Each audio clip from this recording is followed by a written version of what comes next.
The winter of 1889 came early to Wyoming territory, bringing with it a bone-deep cold that settled into the valleys like an unwelcome guest. Ice crystals hung in the air, catching what little sunlight filtered through the perpetual gray clouds, and the wind howled through the mountain passes with a mournful sound that made even the hardiest souls shiver. Silas Boone stood at the window of his ranch house, watching the snow fall in thick, heavy flakes across the desolate landscape. His property stretched for miles in every direction, hemmed in by the jagged peaks of the Wind River Range. It was beautiful country, in its harsh way, but it was also unforgiving. The land didn't care about a man's sorrows or his losses. It simply endured, season after season, indifferent to the human dramas that played out upon its surface. He pressed his palm against the cold glass, feeling the chill seep through his calloused skin. 2 years. It had been 2 years since Martha died, and the ache in his chest hadn't dulled one bit. Some mornings, he still reached for her side of the bed, expecting to find her warm body there, only to encounter cold sheets and the crushing weight of memory. The circumstances of her death still haunted him. They'd found her body in Miller's Creek, not 100 yards from the house, her Sunday dress tangled in the reeds. An accident. Everyone said she must have slipped on the wet rocks while fetching water, but Martha had grown up alongside that creek. She knew every stone, every treacherous spot. In 20 years of marriage, he'd never known her to be careless around water. Silas turned away from the window and moved to the fireplace, adding another log to the dying flames. The house felt too large, too empty. Martha's touches were still everywhere, the quilt she'd sewn draped over the rocking chair, her collection of dried herbs hanging from the kitchen rafters, the Bible she'd read from every evening still open on the side table. He couldn't bring himself to change anything. It was as if by keeping everything exactly as she'd left it, he could somehow bring her back. The sound of his horse, Caesar, whinnying from the barn, pulled him from his reverie. The animal was probably hungry. Silas pulled on his heavy coat and wrapped a scarf around his face before stepping out into the bitter cold. The wind hit him like a physical blow, stealing his breath and making his eyes water. He trudged through the knee-deep snow toward the barn, his boots crunching with each step. After tending to Caesar and the other animals, Silas decided to check the fence line near Miller's Creek. The heavy snow had been known to bring down posts, and he couldn't afford to lose any cattle to wolves or weather. He saddled Caesar and rode out, the horse's breath forming clouds in the frigid air. It was near the frozen creek that he saw her. At first, he thought it was a trick of the light, or perhaps a deer that had collapsed from exhaustion. But as he drew closer, he realized it was a woman, lying motionless in the snow. Her dress, what was left of it, was torn and mud-stained. Her lips were a frightening shade of blue, and frost had begun to form on her eyelashes and in her dark hair. Silas dismounted quickly, his heart pounding. He knelt beside her and pressed 2 fingers to her neck, searching for a pulse. There, faint but present. She was alive, barely. Without hesitation, he lifted her into his arms. She weighed almost nothing, as if the cold had already begun to steal her substance. Her head lolled against his shoulder, and he could feel the chill radiating from her body through his coat. He managed to get her onto Caesar, holding her in front of him as he urged the horse back toward the house.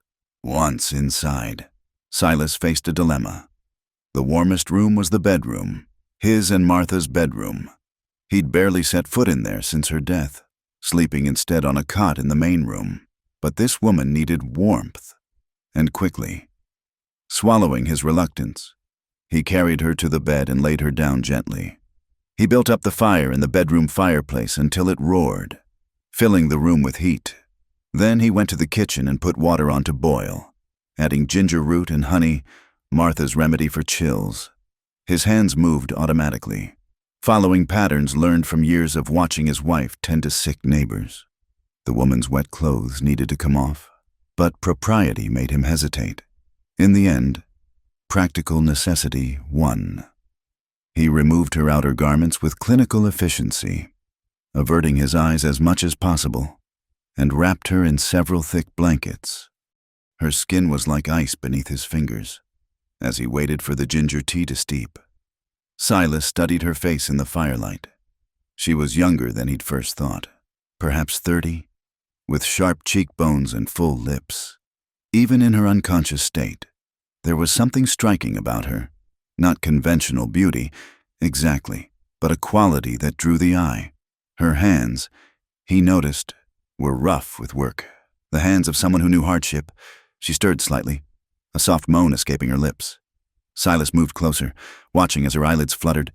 When they finally opened, revealing eyes the color of dark honey, she stared at him in confusion and fear. "Easy," he said, keeping his voice low and calm. "You're safe. Found you near the creek. Half frozen. You're in my house now."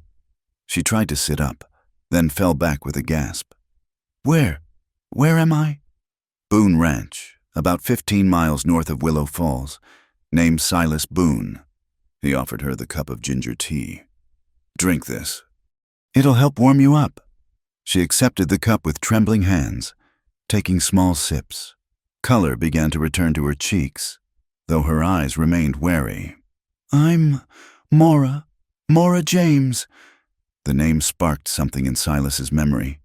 He'd heard it before, in town, always spoken in whispers and accompanied by the sign against evil. The Black Widow, they called her. The woman who'd buried 3 husbands, each dying under mysterious circumstances. "You were heading somewhere?" he asked, keeping his voice neutral. She looked down at the cup in her hands. "Away. I was heading away." A bitter laugh escaped her. "The good people of Willow Falls decided they'd had enough of my presence. Said I brought bad luck, that I was cursed." She met his eyes then, and he saw defiance there, mixed with exhaustion. Maybe they're right. "You got family somewhere? Friends?" "No." The word was flat, final. "No one?" Silas stood, suddenly aware of the impropriety of the situation. A strange woman in his bed, in his dead wife's bed. But outside, the storm was worsening, and sending her back out would be a death sentence. "You can stay here tonight," he said finally. "Storm should blow itself out by morning. There's soup on the stove. I'll heat some up." "Why?" Her voice was sharp with suspicion. "Why would you help me? You must have heard the stories." He paused at the doorway, considering his answer. "I heard them, but I also know what it's like to be alone out here. This land's hard enough without people making it harder." He glanced back at her. "Besides, I've learned not to put too much stock in gossip. You'll work for your keep, once you're strong enough. I need help around here. And from the look of your hands, you're not afraid of hard work." Something flickered in her eyes. Surprise, perhaps, or gratitude. "I'm not afraid of work," she said quietly. "Good. Then we understand each other." He left the room, closing the door softly behind him. As he heated the soup, Silas wondered what he'd just done. He'd invited a woman with a deadly reputation into his home, into Martha's bed. The sensible thing would be to send her on her way come morning, give her some supplies and point her toward the next town. But something held him back. Maybe it was the loneliness that had settled into his bones these past 2 years. Maybe it was the way she'd looked lying in the snow, so small and helpless. Or maybe it was something in her eyes, that mix of defiance and pain that he recognized all too well. Whatever the reason, Silas Boone had just complicated his simple, solitary life, and somewhere deep in his chest, beneath the grief and caution, a small spark of something, curiosity, perhaps, or even hope, flickered to life. Outside, the Wyoming winter raged on, indifferent to the small human drama unfolding within the ranch house walls.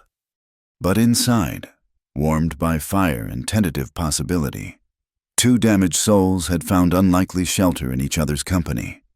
The days settled into a rhythm that surprised Silas with its ease. Maura rose before dawn, moving through the house like a ghost, her footsteps barely audible on the wooden floors. By the time he emerged from his makeshift bed in the main room, coffee would be brewing and breakfast would be nearly ready. Nothing fancy, just biscuits and gravy or flapjacks, but prepared with a competence that spoke of years of practice. She worked without being asked, finding tasks that needed doing and completing them with quiet efficiency. The kitchen, which had grown dusty and disorganized in his bachelor's neglect, soon gleamed. She mended torn shirts he'd forgotten about, organized the root cellar, and even repaired a broken hinge on the barn door that had been bothering him for months. But it was her silence that unsettled him most. She spoke only when necessary, answering his questions with a minimum of words. Her eyes, those striking amber eyes, held secrets that seemed to grow heavier with each passing day. Silas found himself watching her when he thought she wouldn't notice, the way she moved with deliberate care, as if she'd learned to take up as little space as possible, the way her hands would sometimes pause in their work, trembling slightly before she forced them steady again, the way she would stare out the window at twilight, her expression unreadable. One evening, about 2 weeks after her arrival, Silas was pretending to read by the fire while actually observing her. She was darning one of his socks, her needle moving in precise, rhythmic motions. Suddenly, she pricked her finger and a drop of blood welled up. Instead of simply wiping it away, she stared at it for a long moment, her face going pale. "You all right?" he asked, setting down his book. She startled, as if she'd forgotten he was there. "Yes, just clumsy." She pressed her finger to her lips, then continued sewing as if nothing had happened. Later that night, Silas lay on his cot, feigning sleep. He'd developed this habit recently, driven by a mixture of caution and curiosity. Through slitted eyes, he watched as Maura moved about the house in the darkness. She was fully dressed, he noticed, not in nightclothes. She paused by the door, listening, then slipped outside into the cold night. He waited a few minutes before following, pulling on his boots and coat as quietly as possible. The moon was full, casting silver light across the snow-covered landscape. He could see her figure moving toward the creek, a dark shape against the white ground. She knelt by the water's edge, where the ice had been broken to allow the cattle to drink. For a long moment, she simply knelt there, her shoulders shaking. Then she began to wash something, fabric. It looked like... She scrubbed furiously, her breath coming in visible puffs in the cold air. When she finally stood and turned back toward the house, Silas quickly retreated, settling back onto his cot and evening his breathing. She entered quietly, but he could hear her moving about, hanging the wet fabric, her sleeve, he thought, near the dying fire to dry. The next morning, he noticed the faint brown stain on her dress sleeve, despite her washing. Old blood, from the look of it. She caught him looking and quickly turned away, busying herself with breakfast preparation. These strange nocturnal activities continued. Sometimes she would simply stand at the window, staring out at nothing. Other times she would pace the floor, her lips moving in what might have been prayer or confession. Once, he woke to the smell of burning and found her feeding papers to the fire, her face illuminated by the flames. "Couldn't sleep?" he asked from the doorway. She didn't jump this time, just continued feeding the papers to the flames. "Old letters," she said simply. "No point in keeping them." He wanted to ask more, but something in her posture warned him off. Instead, he just nodded and returned to his cot, leaving her to her private ritual. As the weeks passed, Silas found himself increasingly aware of her physical presence. It had been so long since he'd shared his space with a woman. The way her hair caught the lamplight when she leaned over her sewing, the graceful curve of her neck when she tilted her head in thought, the way her body moved beneath the simple dresses she wore, suggesting curves that her modest clothing couldn't entirely hide. He cursed himself for these thoughts. Martha hadn't been gone that long, and here he was, having impure thoughts about a woman who might well have murdered 3 husbands. But loneliness and desire were powerful forces, especially during the long, cold nights when the wind howled outside and the house felt too empty despite her presence. One evening, as a blizzard raged outside, they found themselves sitting closer than usual by the fire. The storm had knocked out a section of fence, and they'd spent hours in the bitter cold repairing it. Now, exhausted and chilled to the bone, They huddled near the flames, sharing a pot of strong coffee laced with whiskey. "You never asked," Maura said suddenly, her voice slightly slurred from the whiskey. "Asked what?" "About them, my husbands. Everyone else asks. Wants to know the gory details." Silas studied her profile in the firelight. "Figure if you wanted to tell me, you would." She laughed, a bitter sound. "Maybe that's why you're still alive?" The words hung in the air between them, heavy with implication. Silas felt a chill that had nothing to do with the weather. "Are you saying you killed them?" She turned to face him fully, and in that moment, with the fire casting shadows across her face, she looked capable of anything. "Would it matter if I did? Would you throw me out into this storm?" He considered the question honestly. "I don't know. At least you're honest." She took another sip of coffee. "My father used to say I was cursed, said I had devil's eyes, that I brought misfortune wherever I went." Maybe he was right. "You don't believe that." "Don't I?" She stood abruptly, swaying slightly. "You should lock your door at night, Mr. Boone, just to be safe." That night, Silas did something he hadn't done since Maura arrived. He loaded his rifle and placed it beside his cot. Not because he truly believed she would harm him, but because her words had awakened a primal caution. Again, he pretended to sleep, listening.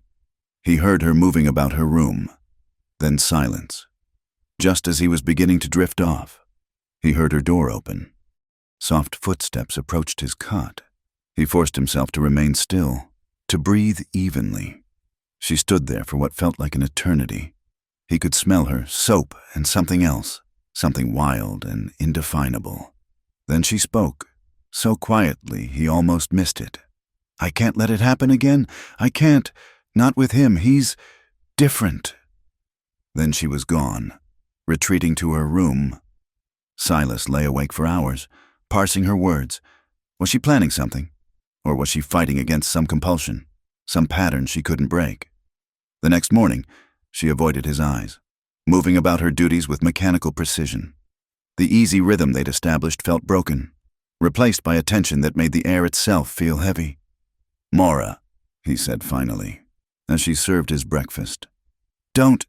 Her voice was sharp. "Whatever you're going to say, don't. I'll leave as soon as the storm breaks." "I don't want you to leave." The words surprised them both. She froze, coffee pot in hand, staring at him. "Why?" she whispered. He thought about lying, about giving some practical reason. Instead, he told the truth. "Because for the first time in 2 years, this house doesn't feel like a tomb." She set down the coffee pot with trembling hands and fled to her room. Silas stared at his untouched breakfast, wondering if he just signed his own death warrant. But even if he had, he realized with surprise, he couldn't bring himself to regret it. Outside, the blizzard continued its assault on the Wyoming landscape, trapping them together in their strange dance of suspicion and attraction, fear and longing. And somewhere in the space between them, something dangerous and fragile began to take root. The morning after his confession, Silas rode into Willow Falls under the pretense of buying supplies. The storm had finally broken, leaving behind a crystalline world of white that hurt to look at in the bright sun. As Caesar picked his way along the snow-covered trail, Silas rehearsed what he would say, how he would ask his questions without seeming too interested. The general store was warm and crowded with folks who'd been trapped by the storm. Conversations died when he entered, then resumed in hushed tones. Silas ignored the stares and whispers, making his way to the counter where old Samuel Morrison held court. "Silas," Sam greeted him with a nod. "Haven't seen you in a spell. Heard you took in that James woman. Needed help around the ranch." Silas replied evenly. "Examining a display of canned goods. She works hard." "That she might." Sam leaned in conspiratorially. "But hard work don't wash away what she is. You'd best be careful." "What exactly is she, Sam?" The old man's eyes lit up with the pleasure of sharing gossip. "A black widow. That's what. 3 husbands dead, and not a one of them from natural causes. I'd wager." "You'd wager, or you know." Sam bristled. "Well, the facts speak for themselves. First one, Thomas Hartley, Fell down a well 6 weeks after they married. Found him at the bottom with his neck broke. Wells are dangerous. Man could slip. In broad daylight? Stone sober. Sam shook his head. Then there was the second one. Eugene Pratt. Took sick sudden-like. Died foaming at the mouth. Doctor said it looked like rat poison. Did anyone see her poison him? Who else would have done it? They lived alone out on that farm. Sam warmed to his subject. But the third one, that's the strangest. Robert Carver. Mean as a snake, but strong as an ox. Just up and vanished one night. Never found hide nor hair of him. She claimed he ran off, but his horse was still in the stable. His money still in the bank. Silas selected his purchases carefully, pretending only mild interest. When was this? Last one, about 4 months back. That's when folks started putting it together. 3 husbands in 5 years. All dead or gone. That ain't coincidence. That's murder. At the post office, Ben Tucker, the postmaster, was equally eager to share what he knew. Used to see her come in here regular-like, always checking for letters. Never sent any, just received. From back east, the postmark said, always made her nervous. Those letters. You read her mail, Ben? The postmaster flushed. Course not, but a man notices things. She'd go pale when she got one. Tear it open right here in the office. Once, I saw her burn one in the stove. Looked like she was crying. Silas made a few more stops, gathering fragments of information. The doctor confirmed that Eugene Pratt's death had indeed resembled poisoning, though he couldn't prove it. The sheriff mentioned that Robert Carver had been suspected of killing a man in Colorado before coming to Wyoming. The banker noted that Maura had never touched any of her late husband's money, living simply even when she could have lived well. On the ride home, Silas sorted through what he'd learned. 3 dead husbands was damning, certainly, but the stories didn't paint a picture of a calculating killer. Why hadn't she taken their money? Why stay in a town where she was despised when she could have started fresh elsewhere? When he arrived home, he found Maura burning something in the kitchen stove. She turned quickly when he entered, her face flushed from the heat. Old newspapers, she said before he could ask. They were cluttering up the pantry, but he could smell it, the distinct scent of burning hair. And there, on the table, was a small pair of scissors and what looked like a locket. Maura. I'll have dinner ready soon. She turned back to the stove, clearly ending the conversation. That night, Silas took his usual position on the cot, rifle nearby, feigning sleep. But instead of her usual nighttime wanderings, he heard something different. Crying, soft, muffled sobs that went on for what seemed like hours. Unable to stand it, he rose and knocked softly on her door. Maura, are you all right? The crying stopped. After a long moment, the door opened a crack. Her face was ravaged by tears, her hair loose around her shoulders. I'm sorry, she whispered. I didn't mean to wake you. You didn't, he hesitated. Do you want to talk? She laughed bitterly. Talk? About what? About how everyone in town thinks I'm a murderer? About how they're probably right? Are they right? She met his eyes then, and the pain there was so raw it took his breath away. Does it matter? They're dead, all of them, because of me. That's not the same as murder. Isn't it? She opened the door wider, revealing her nightgown-clad form. Thomas died because I wouldn't be a proper wife to him. He was drunk, angry. He chased me to the well, tried to force me. I pushed him away and he fell. Self-defense. Eugene found out. Said he'd tell everyone unless I made it worth his while to keep quiet. I put rat poison in his food. Silas. I watched him die and felt nothing but relief. Silas's blood chilled, but he kept his voice steady. And Robert? Robert was going to kill me. He'd killed before, bragged about it, said I knew too much, that he needed to move on and couldn't leave witnesses. She wrapped her arms around herself. I stabbed him while he slept, buried him by the creek. The spring floods took the grave. Christ, Maura. So now you know. Her voice was hollow. I'm exactly what they say I am. A black widow. Men die around me. Men who tried to hurt you died. Silas corrected. That's different. Is it? How long before you become like them? How long before this, she gestured between them, turns into something that ends with blood? He reached out, almost touching her face before pulling back. I'm not them. They all say that at first. She started to close the door, but he stopped her with a gentle hand. The letters, he said suddenly. The ones from back east. Who writes to you? Her face crumpled. My sister, begging me to come home. But I can't. They'd find me there. Robert had friends, dangerous men, and the law. They don't care why a woman kills. Just that she did. So you keep running.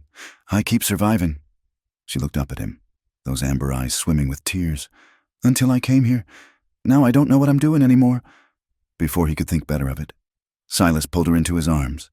She stiffened, then collapsed against him, sobbing into his chest. He held her, feeling her shake, smelling that wild scent beneath the soap and smoke. I should leave, she whispered against his shirt.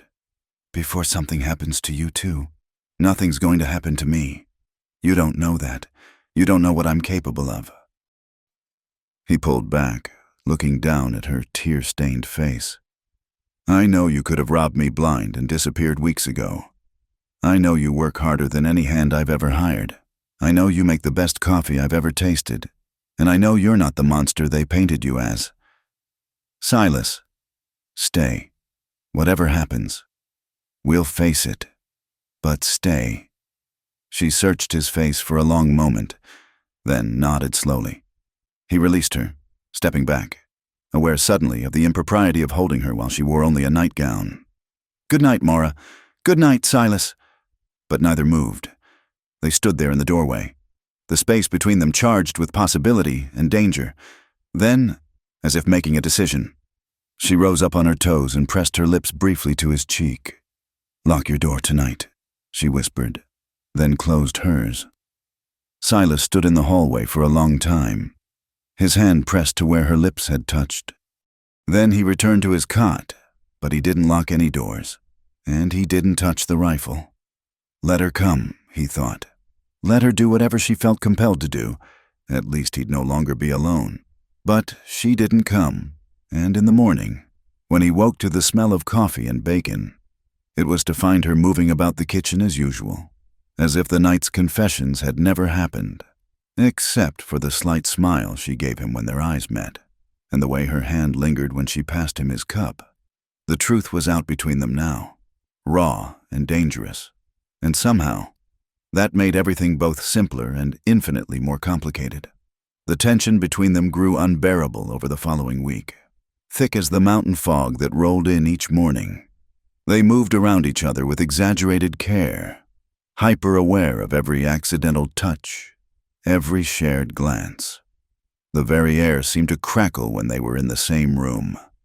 It happened on a night when the moon was dark and clouds obscured the stars. Silas had been mending harnesses by lamplight when he heard her footsteps on the floorboards. He looked up to find her standing in the doorway, wearing only a thin cotton nightgown that did little to hide the curves beneath. Maura, he said, his voice rough. You should go back to bed. Should I? She stepped into the room, the lamplight casting golden shadows across her skin. I've been lying there, thinking about what you said, about facing whatever happens. Maura, I'm tired of being afraid. Silas, tired of running, tired of being alone even when I'm with someone. She moved closer, and he could see the rapid rise and fall of her chest. Aren't you tired too? He set down the harness with trembling hands. This isn't wise.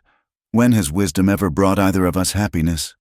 She was close enough now that he could feel the warmth radiating from her body. I've been a widow 3 times over. Each time, I thought I could make it work, thought I could be what they wanted. But I never wanted them the way I want you. The words hung between them like a challenge. Silas stood slowly, towering over her, seeing his own desire reflected in her amber eyes. If we do this, he said quietly, there's no going back. I don't want to go back. She reached up, her fingers tracing the line of his jaw. I want to go forward, with you. He caught her hand, pressing it against his face. You could destroy me, or you could save me. She rose up on her toes, her lips inches from his. Please, Silas, let me feel alive again. His control shattered. He crushed her against him, his mouth claiming hers with 2 years of pent-up hunger. She responded with equal fervor, her hands fisting in his shirt, pulling him closer. They stumbled toward the bedroom. Their bedroom now, shedding clothes and inhibitions alike. In the darkness, with only touch to guide them, they came together with a desperation born of loneliness and need. Her skin was silk beneath his work-roughened hands. She arched beneath him, gasping his name, her nails raking down his back. There was nothing gentle about their coupling. It was raw, primal, a claiming and a surrender all at once. Look at me, he demanded, and her eyes flew open, locking with his as they moved together. In that moment, he saw everything, her fear, her desire, her desperate hope that this time would be different. Afterwards, they lay tangled in the sheets, both breathing hard. Silas pulled her against his chest, feeling her heart race against his ribs. Are you sorry? She whispered into the darkness. No. He pressed a kiss to her hair. Are you? I should be. She traced patterns on his chest with one finger. Every man I've been with has died, but I can't seem to care about should anymore. They made love again, slower this time, learning each other's bodies with careful attention. He discovered she had a scar along her ribs from Robert's knife. She told him. She found the bullet wound in his shoulder from his younger days, when he'd driven cattle through Indian territory. As dawn broke, painting the mountains pink and gold, they finally slept, exhausted and satiated. When Silas woke, it was to find her watching him, a strange expression on her face. What is it? I was memorizing you, she said softly. In case. Stop. He pulled her close. No more talk of leaving or dying. We're here now. That's all that matters. But even as he said it, he could see the shadows in her eyes, the weight of her past pressing down on her. Over the following days, their relationship shifted into something new. They shared a bed each night, coming together with a hunger that seemed only to grow stronger with each coupling. During the day, they worked side by side, the old awkwardness replaced by a new intimacy. Silas found himself watching her with wonder, the way she hummed while cooking, the way sunlight caught in her hair, the way she looked at him when she thought he wasn't watching, with a mixture of desire and something that might have been love. But the shadows were still there. She still woke sometimes in the night, crying out from nightmares. She still flinched when he moved too quickly. And sometimes, he caught her staring at nothing, her face haunted. One evening, as they sat by the fire after dinner, she suddenly spoke. Thomas was my first. I was 17 when my father sold me to him. Sold? That's what it was, though they called it marriage. Father owed him money. I was the payment. She stared into the flames. He was 43, drunk more often than sober. On our wedding night. She trailed off. But Silas could fill in the rest. His hands clenched into fists. He said it was his right, that I belonged to him. For 3 years. I endured it. Then that day by the well, when he tried to force me in daylight, something in me snapped. I pushed him harder than I meant to. Good, Silas said fiercely. She looked at him in surprise. You don't think I'm a monster? I think you're a survivor. Eugene saw what happened. Blackmailed me into marrying him. He was worse in some ways, cruel with words more than fists. He liked to remind me daily that he owned me, that he could destroy me with a word. So you destroyed him first. Yes, her voice was steady. And I'd do it again. What about Robert? Her face hardened. Robert was different. He fooled me at first, seemed kind, protective. It wasn't until after we married that I learned what he really was. He'd killed a family in Colorado, including 2 children. He was planning to kill again, and he wanted me to help him. Jesus. When I refused, he said he'd kill me and make it look like I'd done it. The Black Widow strikes again. Who would doubt it? She turned to face him fully. So yes, I killed him in his sleep. and I burned the letters that could link him to those murders. And I ran. Silas pulled her onto his lap, holding her tight. You did what you had to do. Did I? Or am I just telling myself that? She buried her face in his neck. What if I'm cursed? Like my father said, what if death follows me wherever I go? Then we'll face it together. She pulled back to look at him. How can you be so sure? How can you trust me after everything I've told you? Because I know you, Mara, not the Black Widow they whisper about in town. You. He cupped her face in his hands. And because for the first time since Martha died, I want to live. Not just survive. Her eyes filled with tears. I love you, she whispered. God help me, I shouldn't, but I do. I love you too. They made love there by the fire, slow and tender, sealing their declarations with touch.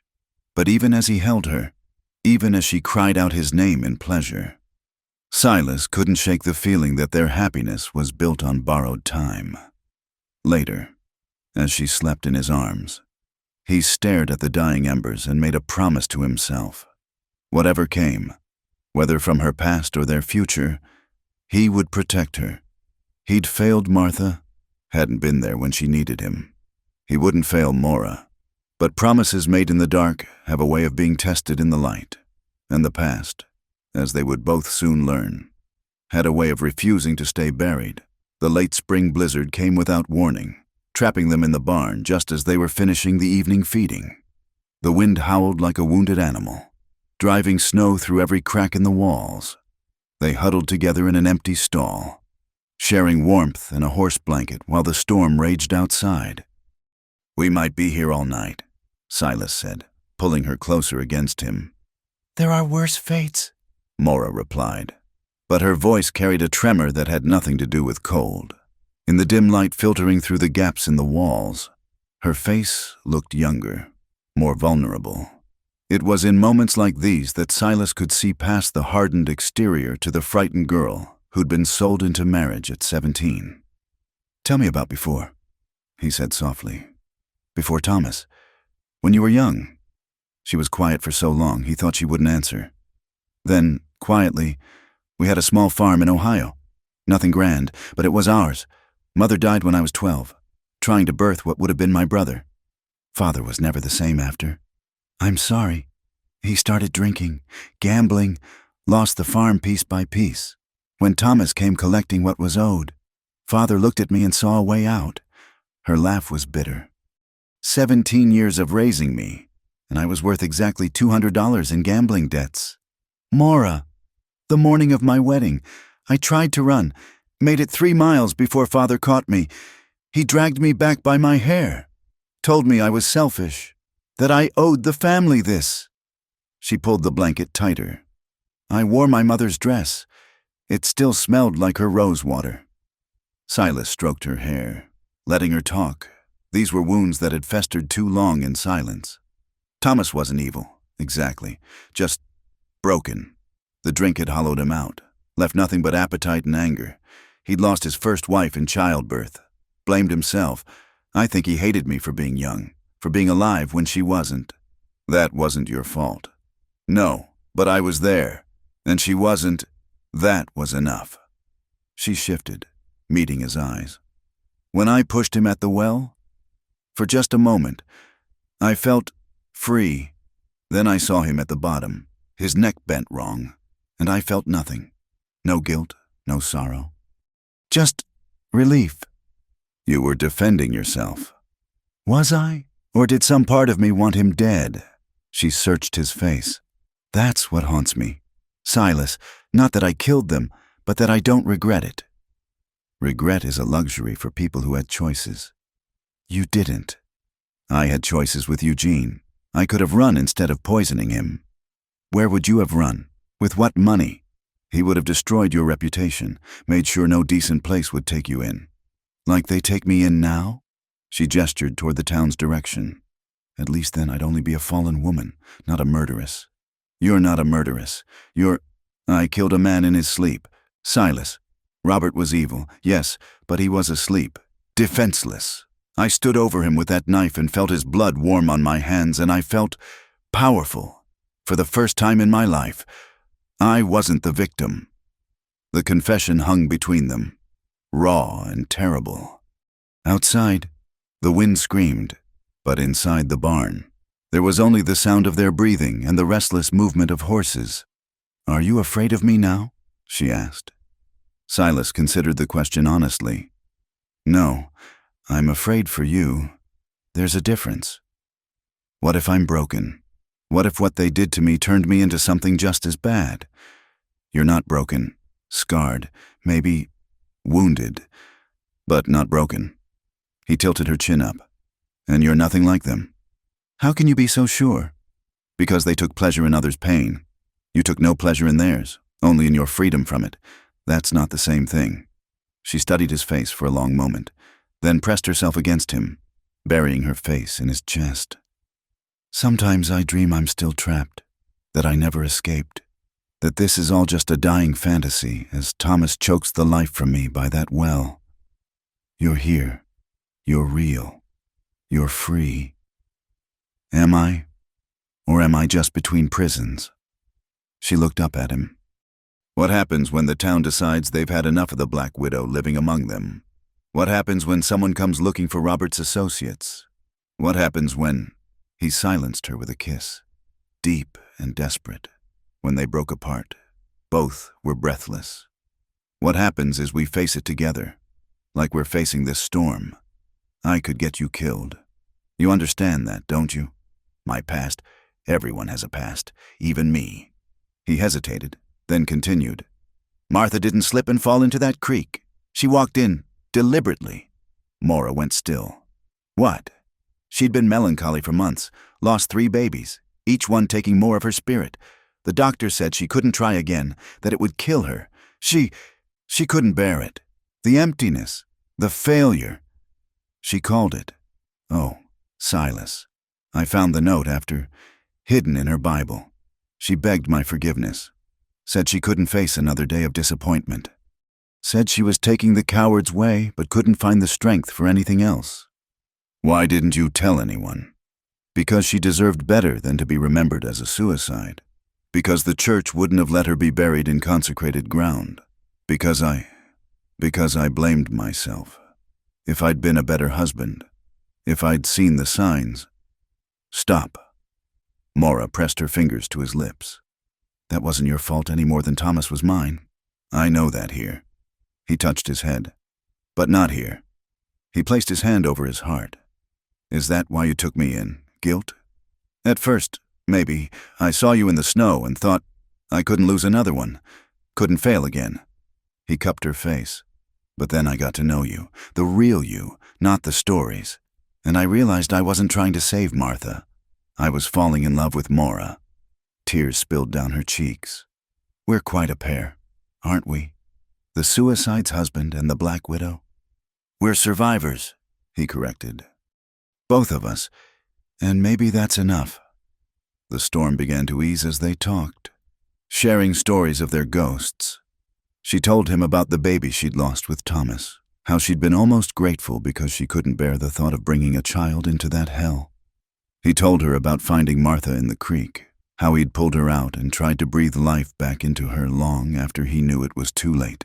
They held each other through the confessions, 2 damaged souls finding solace in shared pain. When the wind finally died and they could safely return to the house, they were both different. The last walls between them had fallen. Inside, Maura turned to him, snow still glittering in her dark hair. If something happens to me, nothing will happen.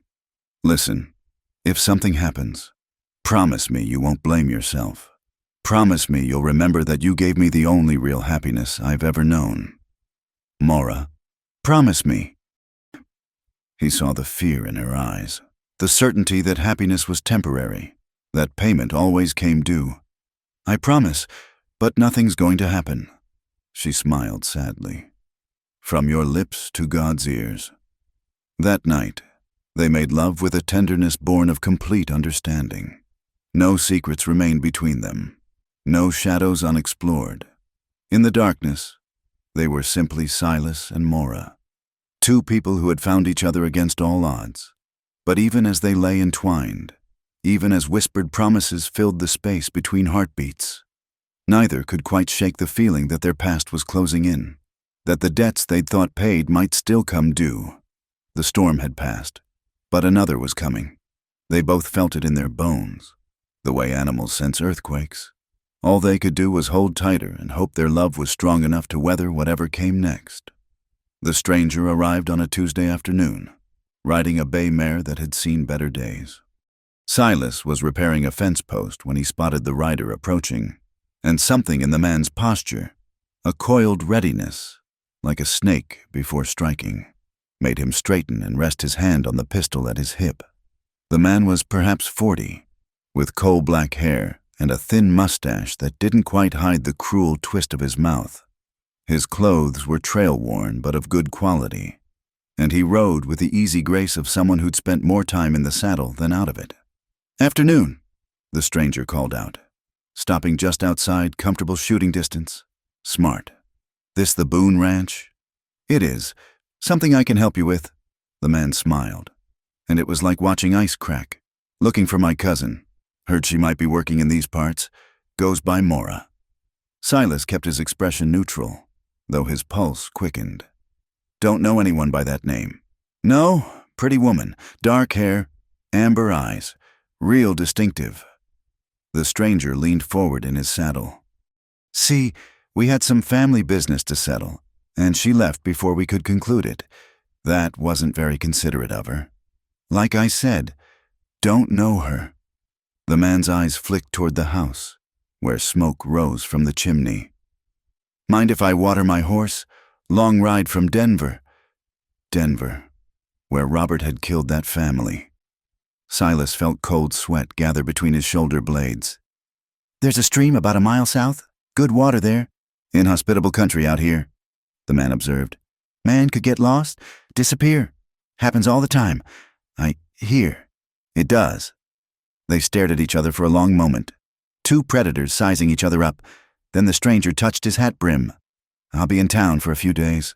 The Willow Falls Hotel, if your memory improves. Name's Jack Dutton." "I'll keep that in mind."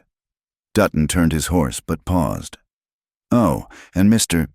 Boone, you might want to tell your hired help that family obligations don't just disappear.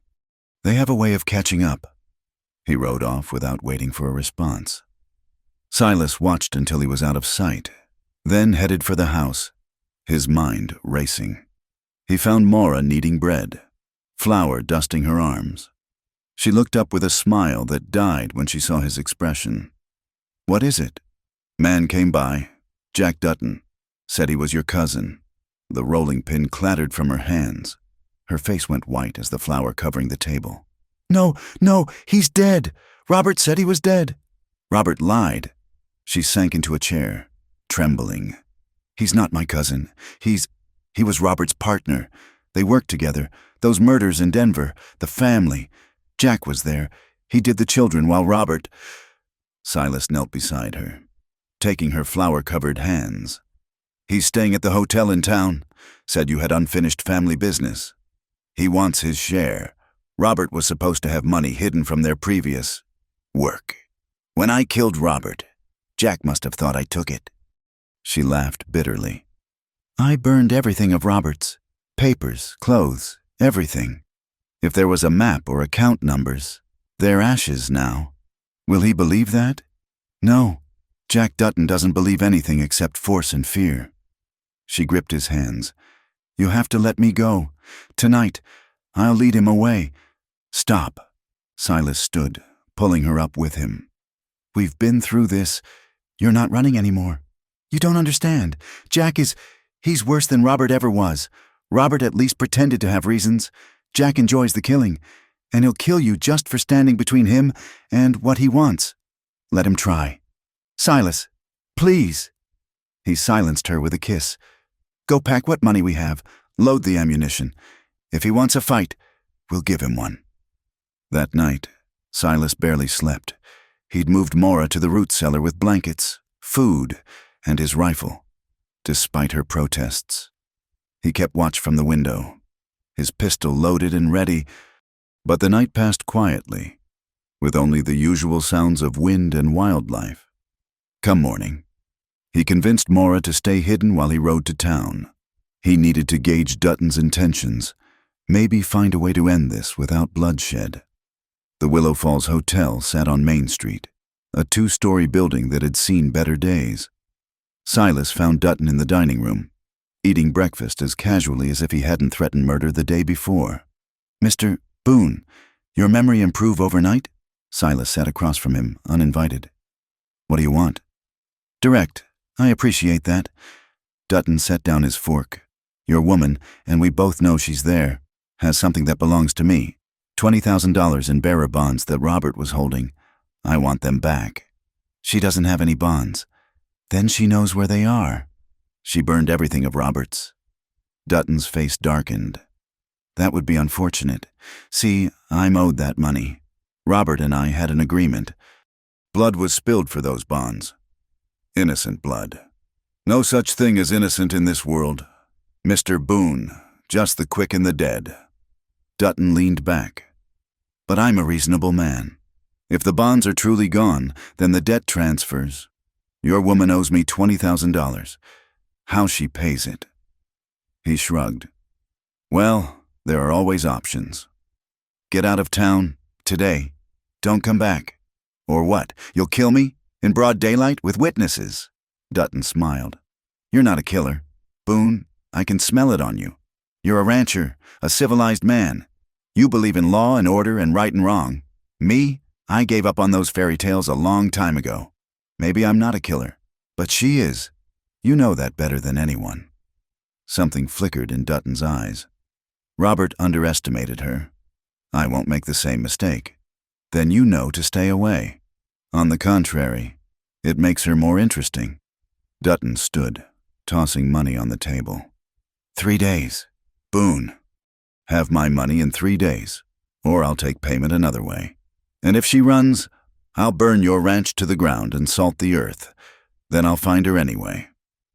That night, Silas returned home to find Maura had ignored his instructions and cleaned the entire house, nervous energy burning through her like fever. "We could take what money we have and run," she said as they sat before the fire. "Head to California, change our names. No more running." "Then what? We don't have $20,000. We don't have a tenth of that." Silas stared into the flames. An idea was forming. Dangerous, but possible. "You said Jack enjoys killing." "Yes, more than money." She frowned. Maybe. Why?" "Because if we can't pay him off, maybe we can play a different game. His kind of game." "Silas, no, you're not.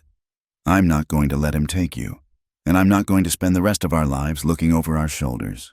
He turned to her. "Do you trust me?" "With my life." "Then tomorrow night, when he comes, and he will come, follow my lead." She searched his face, seeing something there that made her shiver. "You're scaring me." "Good. Be scared, but be ready." He pulled her close. "Whatever happens, remember that I love you.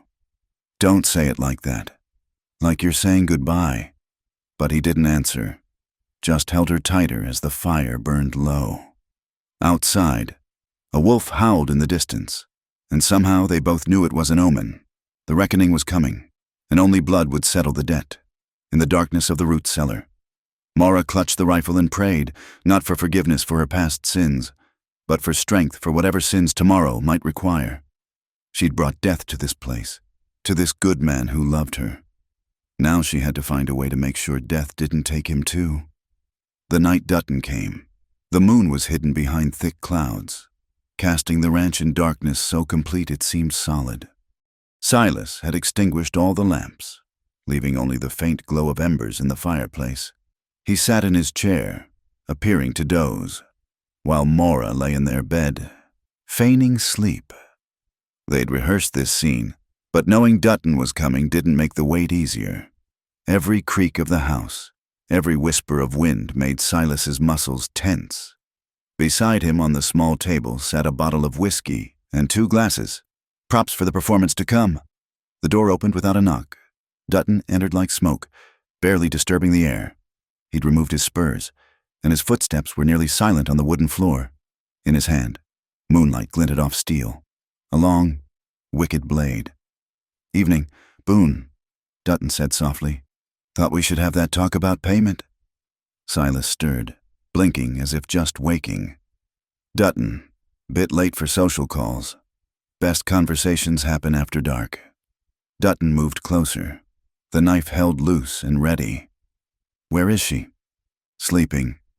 Silas gestured toward the bedroom, like civilized folks do at this hour. Civilized. Dutton chuckled. "That's rich, considering who you're betting." "She tell you how Robert died?" "Opened him up from stem to stern while he slept. Man never even got to open his eyes." "Man had it coming, from what I hear." "Maybe so, but that money didn't have anything coming except to me." Dutton settled into the chair across from Silas. "Pour us a drink. Let's discuss this like gentlemen." Silas poured 2 glasses, his hand steady. "There's nothing to discuss. She doesn't have your money." "Then we have a problem." Dutton sipped the whiskey. "See, I can't just walk away empty-handed. Sets a bad precedent. People might think Jack Dutton's gone soft." "What do you want?" "Justice, balance. Robert's dead, so someone owes me for that partnership. The money's gone, so someone owes me for that too." His eyes glittered. "Your woman's got a debt to pay." "How much to make you disappear?" "Oh, it's not about money anymore. It's about principle." Dutton leaned forward. "But I'll make you a deal. Give her to me for one night. Let me collect what I'm owed. Then we're square." Silas's hand tightened on his glass. "No. No? Just like that? Not even going to consider it?" "Nothing to consider. Love." Dutton shook his head. "Makes fools of us all.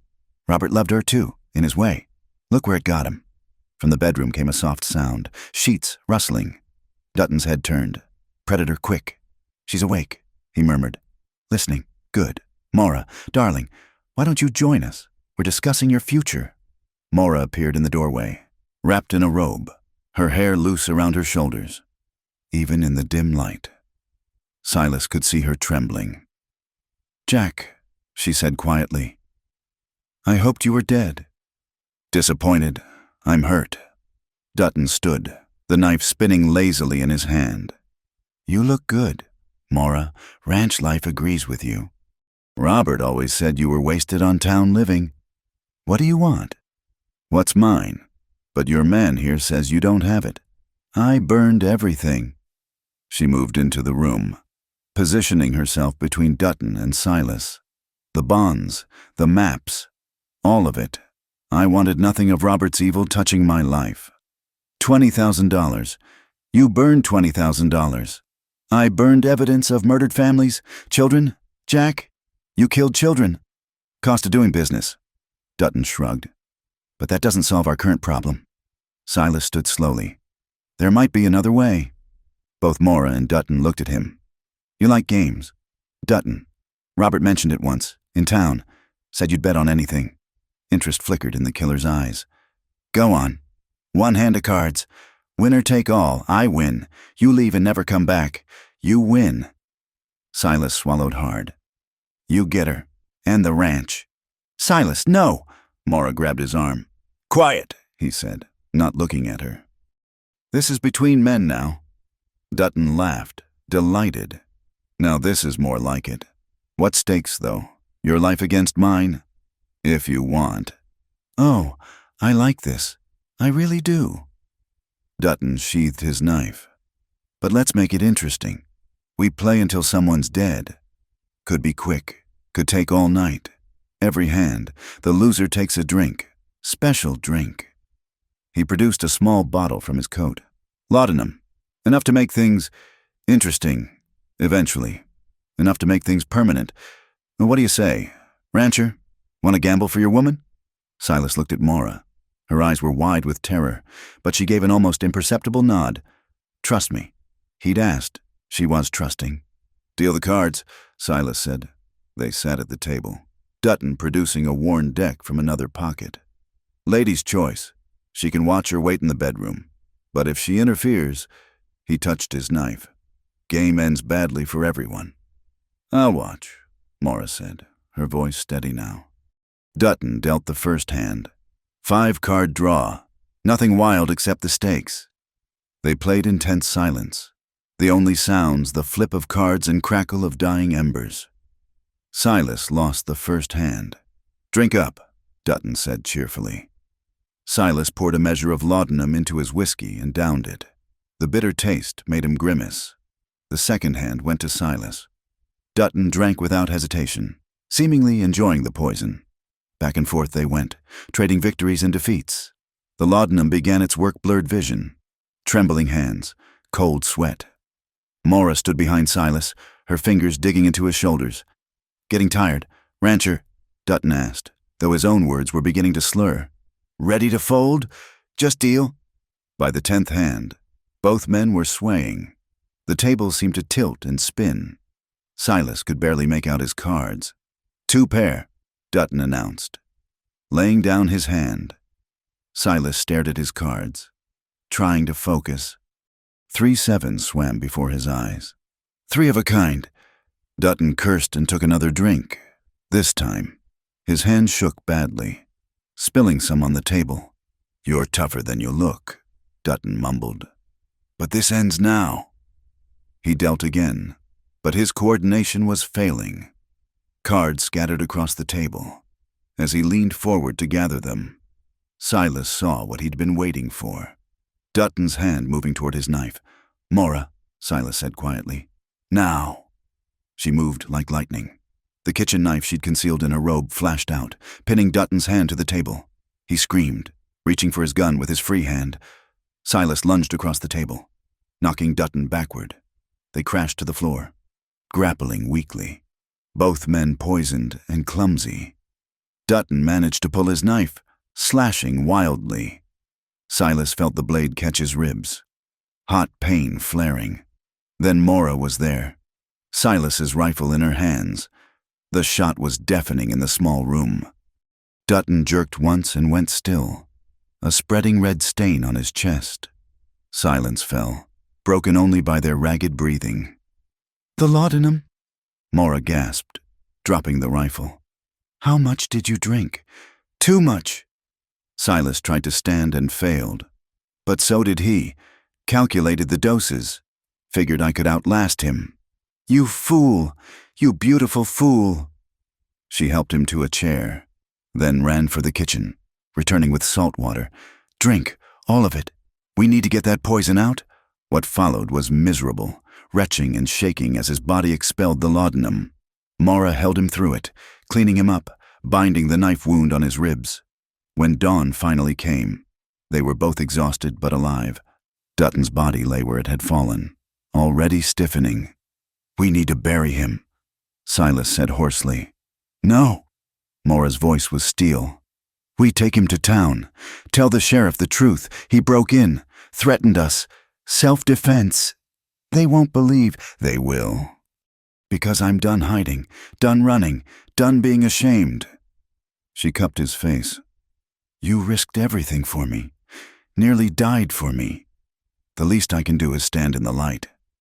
They loaded Dutton's body onto his horse, Silas moving stiffly from his wound and the lingering effects of the laudanum.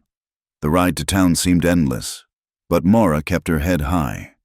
Sheriff Watson listened to their story, examined Dutton's weapons, took their statements. To their surprise, several townspeople came forward with stories of Dutton asking questions, making threats. Man was trouble looking for a place to happen. Watson concluded, You did what you had to do. It wasn't quite absolution, but it was enough. That night, as Silas lay in bed recovering, Mora sat beside him, holding his hand. You know what this means? She said softly. It's over, really over. No more ghosts, no more running. Just us. He agreed. Just us. She leaned down to kiss him. Think you can live with that? For the rest of my life. Outside, the Wyoming night was peaceful. No storms threatened. No killers lurked. For the first time in years, both Silas and Mora slept without fear, knowing that whatever morning brought, they would face it together. The Black Widow was dead. In her place was simply Mora Boone, rancher's wife, survivor, and finally free. 3 weeks after Dutton's death, Sheriff Watson rode out to the ranch with news that Robert Carver's past had finally caught up with him, posthumously. The federal marshals had connected him to several murders across 3 territories, and there was even talk of a reward for information leading to his whereabouts. "Course, seeing as he's been dead near 6 months," Watson said, accepting a cup of coffee from Mora. "That reward money's a bit complicated, but the marshal says there might be something for the person who stopped him from killing again." Mora's hands stilled.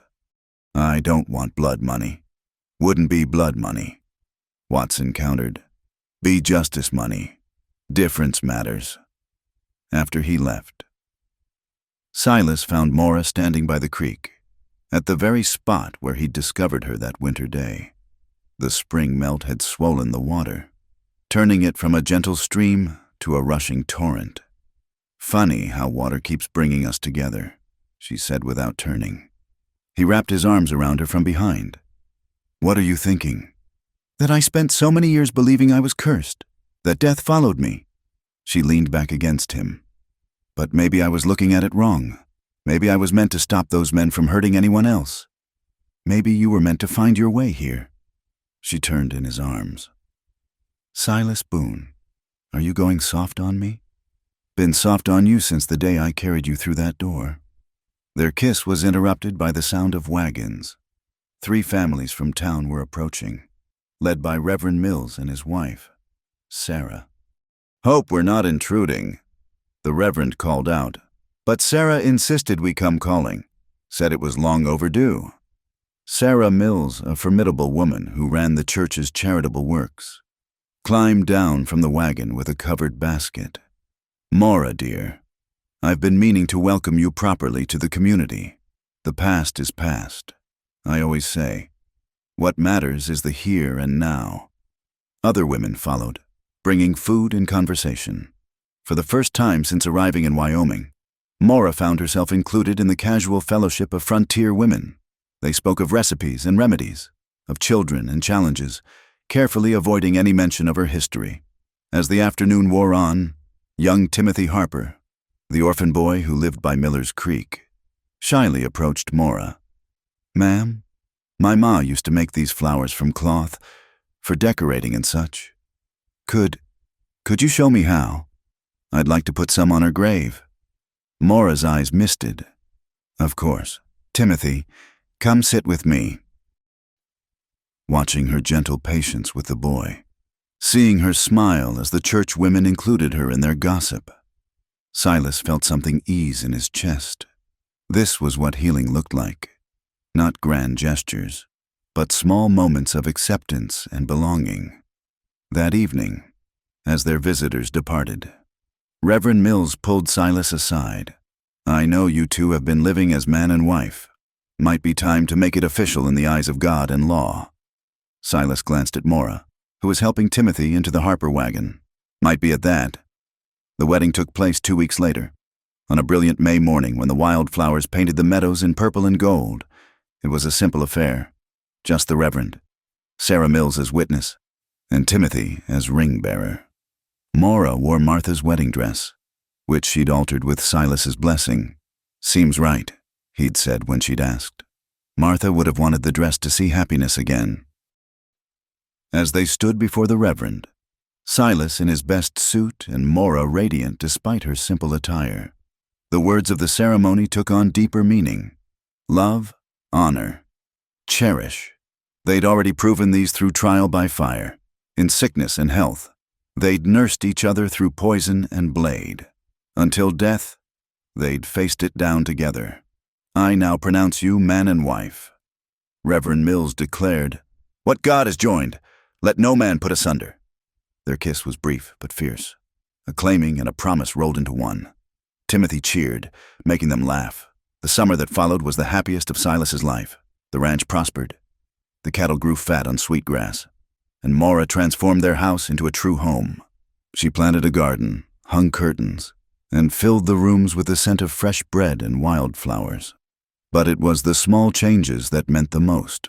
The way she sang while working old hymns her mother had taught her before the world turned cruel. The way she no longer flinched at unexpected sounds or sudden movements. The way she slept through the night without nightmares, curled trustingly against him. One August evening, as they sat on the porch watching the sunset paint the mountains crimson, Maura took his hand and placed it on her stomach.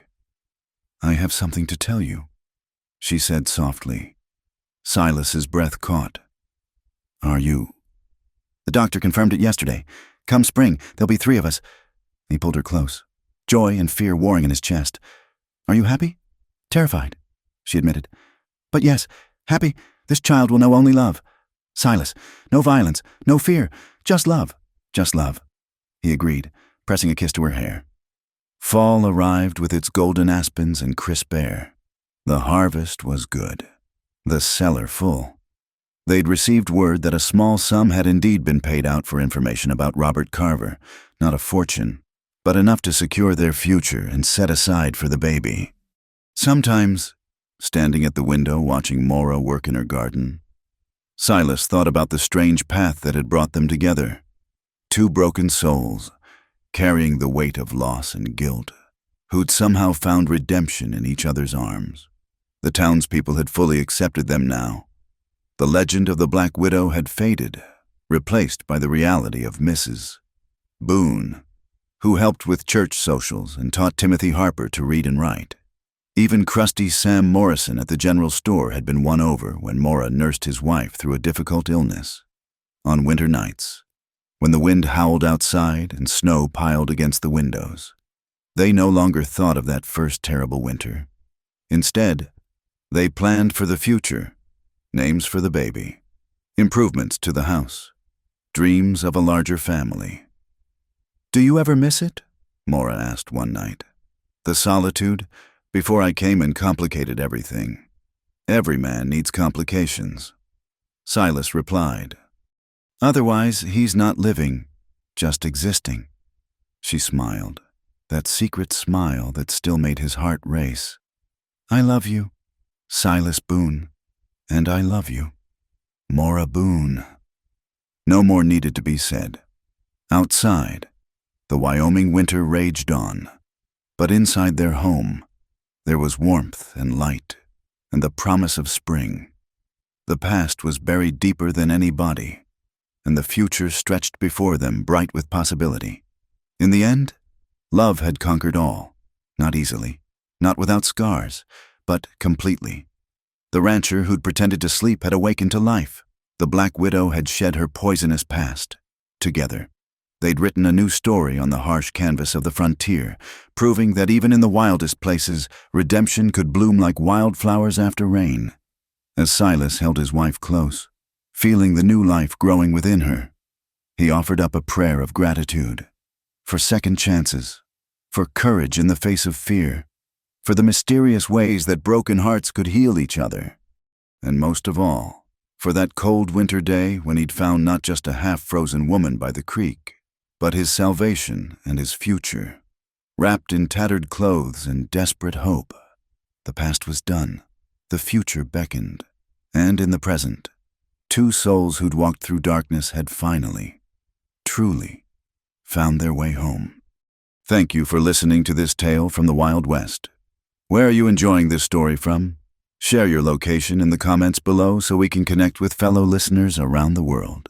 Don't forget to subscribe to Wild West Campfire for more gripping stories of love, redemption, and survival on the American frontier. We'd love to hear your thoughts on Silas and Maura's journey. What touched your heart in their story? Let us know in the comments.